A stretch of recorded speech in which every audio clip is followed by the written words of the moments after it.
Assalamualaikum. Selamat petang kawan-kawan.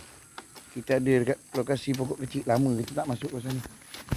Petang ni 26 bulan 11 2025.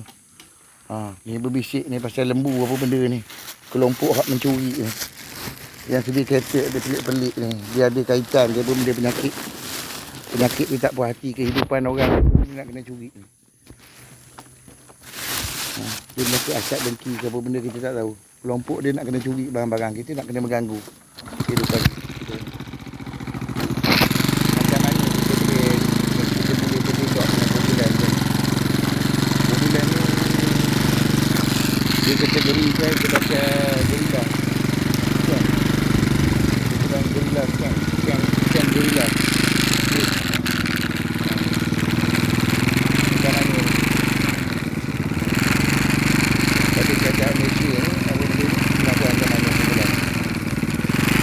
kita tak kenal dia, kita tak kawan dengan dia kan?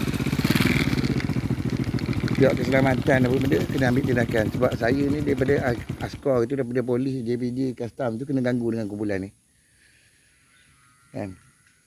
Nak kena minta bantuan dah ni ramai-ramai. Ramai-ramai kita tengok dia ni. Kita buat kajian kes sikit atas kumpulan dia ni. Kenapa dia nak kena curi pula lah. Dia nak mengadu dekat situ. Ni pasal JKKP yang polis punya ni dekat yang pasal motor PFU tu. Yang ada satu budak lelaki pakai dekat sini ni.